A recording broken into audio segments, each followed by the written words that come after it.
Շնորհակալություն, Տիկին նախարար, հարց վերաբերելու է առհասարակ կանանց պաշտպանվածությանը մեր հասարակությունում,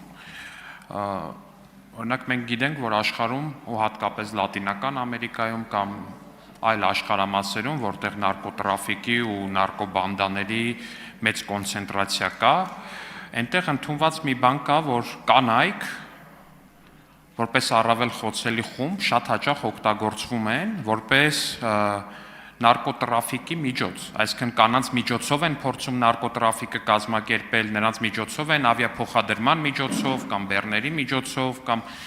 այլ նույնիսկ դեպսել չպետք է ասեմ ինչ միջոցներով, կանանց միջոցով են փորձում այդ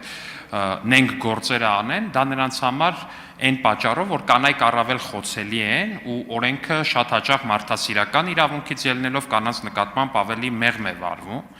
Հիմա ցավոք սրտի մենք այդ լատինամերիկյան նարկոկարտելներին բնորոշ գործելավոճը ցավոք սրտի կարծես տեսնում ենք Հայաստանում քաղաքական ուժերի կողմից, երբ որ օրինակ հղի կանանց, ծծկեր երեխա ունեցող կանանց ստիպում են ընտրակաշարք բաժանել կամ ընտրակաշարքի տրաֆիկն են փորձում նրանց միջոցով իրականացնել։ Ես ուզում եմ հասկանալ մենք որպես պետություն, ներքին գործերի նախարարությունը, իրազեկման ակցիաների տեսանկյունից, թեկուզ նախաքննական փուլում, կանանց թեկուզ գործուն զղջալու միջոցով, որպեսզի նրանց համոզի, որ սիրելի կանայք, եկեք դուք համագործակցեք քննության հետ եւ ազատվեք պատասխանատվությունից, օրինակ չգիտեմ այդ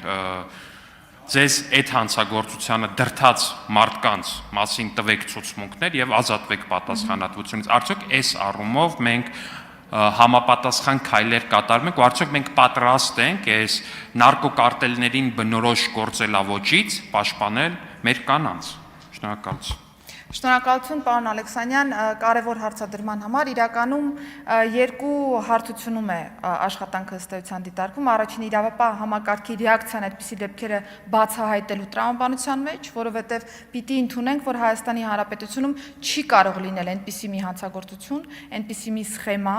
որը հատկապես եթե առնչվում է ընտրական process-ներում տարբեր հանցագործություններին, դրանք դուրս մնան մեր տեսադաշտից եւ տարբեր մեղմացնող կամ ծանրացնող հանգամանքները պատրվակ դիտարկելով դրանք դիտարկենք եւ չգնանք դրանց հետևից, դա բացառում եմ ես ուղակի, այս պայծրությամբ էլ ամբողջ իրավապահ համակարգը շատ հստակ գիտի, որ եթե կա հանցագործության դրվագ, հանցակազմի տարեր, դրանց հետևից մենք գնալու ենք մինչեւ վերջ, անկախ նրանից թե ում մասին խոսքը կլինի, եւ երկրորդը, այո, շատ հաճախ մենք նկատում ենք, որ խոցելի խմբերին օգտագործում են տարբեր հանցագործությունների կազմակերպման համար, կամ անչափահասներին, կամ երիտասարդներին, կամ կանանց, եւ այստեղ ես ուղակի նաեւ այս ամբիոնից եմ ուզում կոչ անել բոլոր այն անձանց, ովքեր որ մոլորության մեջ գտնվելով ներգրավել են տարբեր հանցագործությունների կազմակերպմանը կամ դիտավորյալ ներգրավել են որևէ հանցագործության կազմակերպմանը, բայց կես ճանապարհից որոշել են հետ գալ եւ համագործակցել իրավապահ համակարգի հետ, իրավապահ համակարգը միշտ պատրաստ է տվյալ անձանց հետ հաղորդակցությունը շարունակելու, բնականաբար համապատասխան ցուցմունք պիտի լինի, փաստեր պիտի լինեն, որպեսզի պետությունը կարողանա նաեւ այս դեպքերում համապատասխան ռեակցիա տա այն գործիքակազմը, որը քրեական օրենսգիրքն ու քրեական դատավարության օրենսգրքերը նախատեսում են։ Բայց իրազեկման մասով համաձայն եմ, մենք շարունակելու ենք իրազեկման միջոցառումները, որպեսզի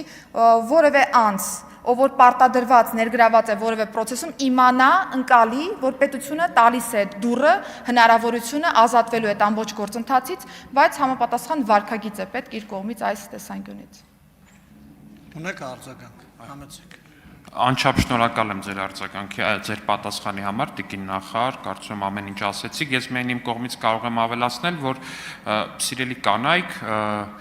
նույնիսկ եթե դուք հղի եք կամ ծծկեր երեխա ունեք ու ձեզ պարտադրում են ինչ-որ մի հանցագործության մեջ մտնել, ուղղակի նայեք, արդյոք այդ պարտադրողների ընտանիքի անդամները իրենք այդ բանը անում են, թե չէ, չգիտեմ, օրինակ ինչ-որ մի օլիգարխ կուսակցություն է բացել, մի հատ նայեք, նրա մերձավոր հարազատները, որդին, եղբայրը, եղբոր տղան, ինչ-որ մեկին կներեք բառի համար, տելևիզոր կամ տելևիզորի փող տալիս են, թե չէ, եթե չեն տալիս, ցանկալի է դուք էլ ձեր ծծկեր երեխայի մասին մտածելով չտաք, որտեղ ակնհայտորեն ձեզ փուրն են տալիս, որպեսզի իրանց ընտանիքի անդամներից ոչ մեկի դա չկպնի, հետո մի հատ էլ ձեր կալանքը կամ ձեր ազատության սահմանափակումը օգտագործեն որպես լրացուցիչ քաղաքական գործիք։ Շնորհակալ եմ ձեր պատասխանի համար եւս մեկ անգամ, Տիկին նախարար։ Ձեզ շնորհակալություն։ Հավանիչ տեսանյութը եւ բաժանորդագրվիչ նորությունները բաց չթողնելու համար